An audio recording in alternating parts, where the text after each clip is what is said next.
नमस्कार, जनवार्तामध्ये आपल्या सर्वांचं स्वागत। सर्वात प्रथम पाहूयात ठळक बातम्या।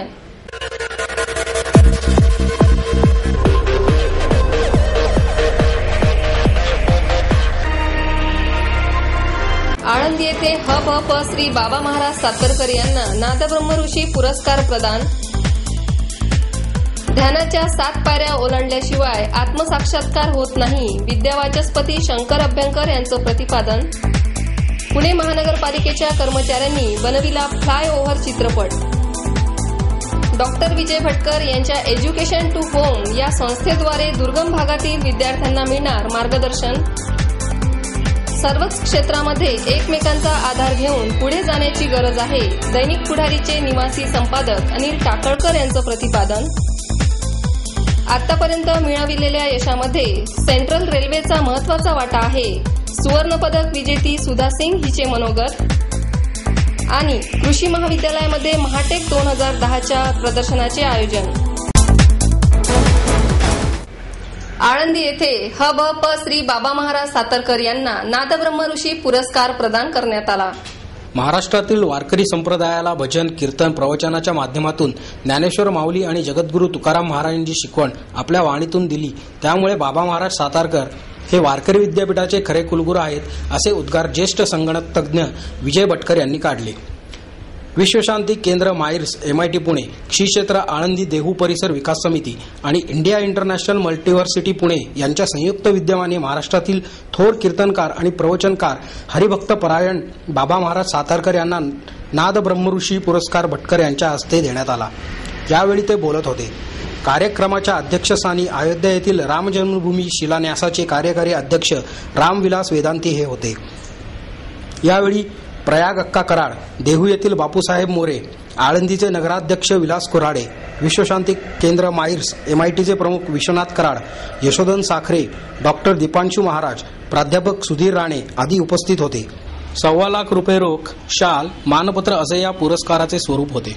भटकर पुढे म्हणाले, वेदांपासून ज्ञानेश्वरी आणि गाथेपर्यंत भारतीय संस्कृतीच्या सर्व अंगांचा अभ्यास करून त्याला वारकरी संप्रदायाची जोड देऊन बाबा महाराज सातारकर यांनी सर्वसामान्य माणसांपर्यंत अध्यात्म पोहोचवले। त्यांचा अतिशय सुरेल गळा त्यांनी नामसंकीर्तनासाठी आणि भागवत भक्तीसाठी उपयोगात आणला। चांगला कीर्तनकार कसा असावा याचे मूर्तिमंत प्रतीक म्हणजे बाबा महाराज होय। रामविलास वेदांती म्हणाले, हरिभक्ती पारायण बाबा महाराज हे उत्तरेत जन्माला आले असते तर अवघा हिंदुस्थान त्यांना डोक्यावर घेऊन नाचला असता। म्हणून आदरणीय बाबा महाराजांनी अयोध्येला येऊन त्यांच्या कीर्तन सेवेचा आस्वाद घडवून आणावा असे माझे आग्रहाचे निमंत्रण आहे।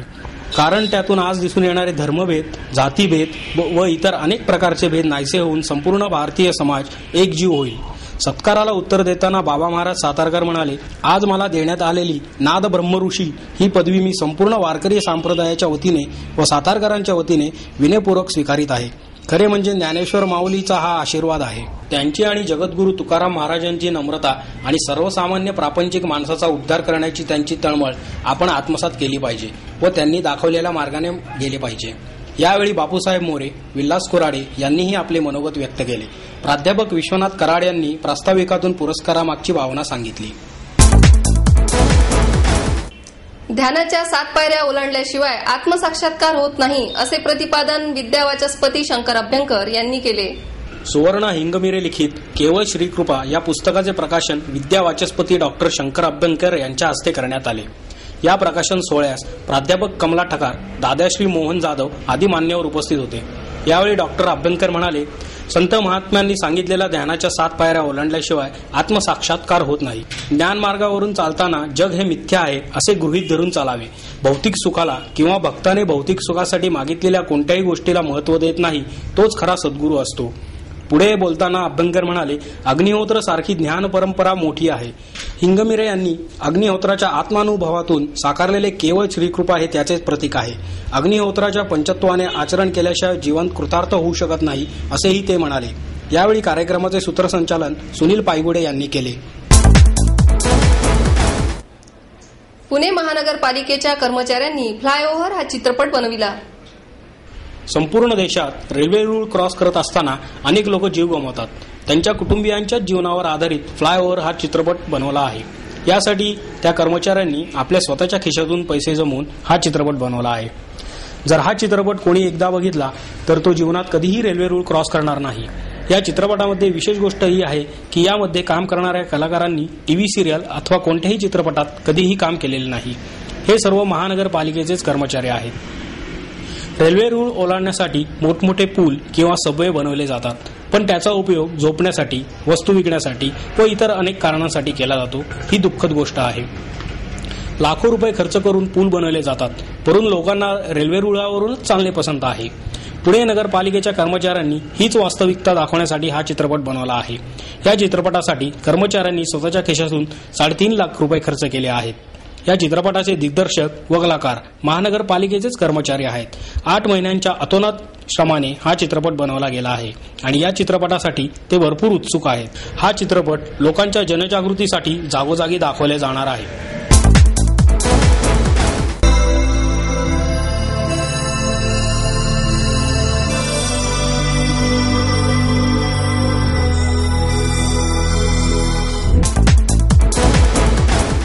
डॉक्टर विजय भटकर यांच्या एज्युकेशन टू होम या संस्थेद्वारे दुर्गम भागातील विद्यार्थ्यांना मार्गदर्शन मिळणार आहे. देशातील सर्व जिल्हे, तालुके आणि दुर्गम भागातील विद्यार्थ्यांकरता डॉक्टर विजय भटकर यांच्या एज्युकेशन टू होम या संस्थेद्वारे कंप्लीट ETH हा प्रकल्प सुरू करण्यात आला आहे. 12वी नंतर IIT, NIT यासारख्या प्रतिष्ठित तसेच शासकीय व इतर अभियांत्रिकी महाविद्यालयामध्ये प्रवेश घेण्याकरता द्याव्या लागणाऱ्या IIT JEE, AIEEE, MHCET, KVPI, IIST यासारख्या 15हून अधिक स्पर्धा परीक्षांचे शिक्षण व मार्गदर्शन या उपक्रमाद्वारे देण्यात येणार आहे, अशी माहिती डॉक्टर विजय भटकर यांनी पत्रकार परिषदेत दिली.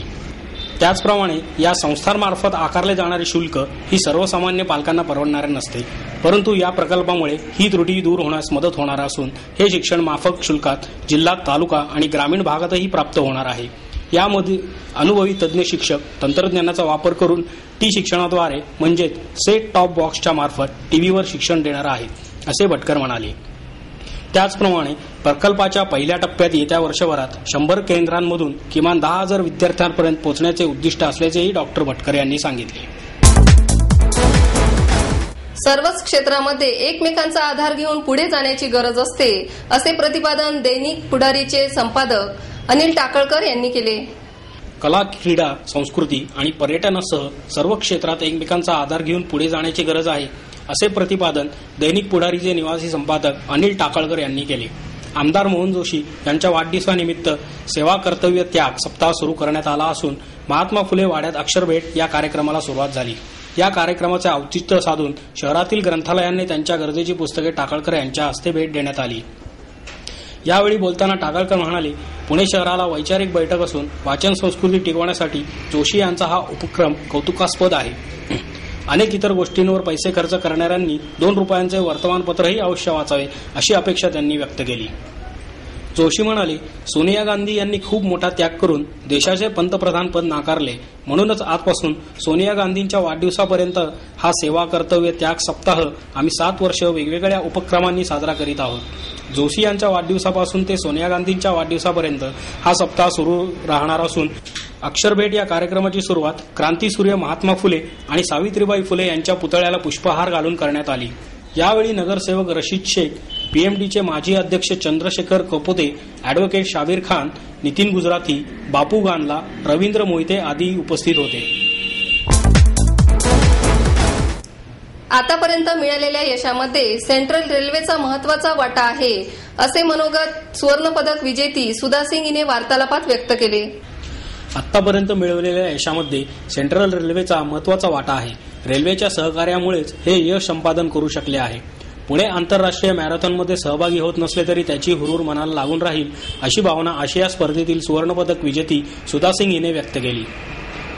पुणे श्रमिक पत्रकार संघाच्या वतीने आशिया स्पर्धेतील सुवर्णपदक विजेती सुधा सिंग व कविता राऊत यांचा वार्तालाप आयोजित करण्यात आला होता. यावेळी पत्रकार संघाचे अध्यक्ष श्याम दौंडकर उपस्थित होते. यावेळी बोलताना सुधा सिंग म्हणाली, सन 2006 पासून माझ्या कारकिर्दीला सुरुवात झाली. रेल्वेच्या सहकार्याने मला यश संपादित करता आले आहे. त्यांनी विविध सुविधा मला पुरवलेल्या आहेत. सन 2011च्या ऑगस्ट महिन्यामध्ये होणाऱ्या वर्ल्ड चॅम्पियनशिपमध्ये सहभागी होणार असून त्यासाठी बेंगलोर येथे राहून कसून सराव करणार आहे. सध्या असलेले रशियाचे प्रशिक्षक हे शिस्तीला प्रथम प्राधान्य देत असल्यानेच त्यांचीच पुन्हा प्रशिक्षकपदी नियुक्ती करावी अशी मागणी शासनाकडे केली आहे. तसेच रायबरेली मतदारसंघातून असल्याने काँग्रेसच्या अध्यक्षा सोनिया गांधी यांच्याशीही याबाबत चर्चा करून त्यांनाही रशियन प्रशिक्षकाची मागणी केली आहे. सध्याचे असलेले प्रशिक्षक निकोले हे खेळाडूंच्या सुविधांसाठी शासनाकडे सतत मागणी करत असतात. खेळाडूंचे भविष्य पाहणारेच प्रशिक्षक मिळावेत अशी अपेक्षा तिने व्यक्त केली. राऊत म्हणाली, चीनमधील स्पर्धा संपल्यानंतर अद्यापपर्यंत त्या स्पर्धेतून बाहेर आलेले नाही. भारतात आल्यानंतर अजूनपर्यंत बराच वेळ प्रवासात गेलेला आहे. ग्रामीण भागातील मुलांना सुविधा मिळत नसल्याने त्यांना या यशापर्यंत पोहोचता येत नाही. त्यामुळे त्यांना जर सुविधा पुरवल्या तर ग्रामीण भागातूनच एखादे पदक नक्कीच मिळेल अशी आशा राऊत हिने व्यक्त केली. यावेळी प्रसाद कुलकर्णी यांनी सूत्रसंचालन केले. कृषी महाविद्यालयामध्ये महाटेक 2010च्या प्रदर्शनाचे आयोजन करण्यात आले आहे. कृषी महाविद्यालयामध्ये महाटेक 2010 या प्रदर्शनाचे आयोजन करण्यात आले आहे. या प्रदर्शनामध्ये 225 पेक्षा जास्त कंपन्यांचे प्रतिनिधी सहभागी झाले असून देशातील आणि परदेशातील 30 ते 40 हजार उद्योजक दरवर्षी या प्रदर्शनाला भेट देतात. लघु उद्योगापासून ते मोठ्या उद्योगांपर्यंत सर्व प्रकारच्या उद्योगांचे प्रतिनिधित्व आणि आंतरराष्ट्रीय ब्रँडचाही सहभाग या प्रदर्शनाचे वैशिष्ट्य आहे. या प्रदर्शनामध्ये Mather and Platt, Kalyani infotech, automatic electric limited, Siemens Infos limited, कबित्सू group of industries, top gear transmission, extreme automation, Intech surface coating private limited इत्यादी अनेक अग्रगण्य कंपन्यांनी सहभाग घेतला आहे. हे प्रदर्शन 2 ते 5 डिसेंबर पर्यंत 10 ते 6 या वेळेत सर्वांसाठी खुले राहणार आहे.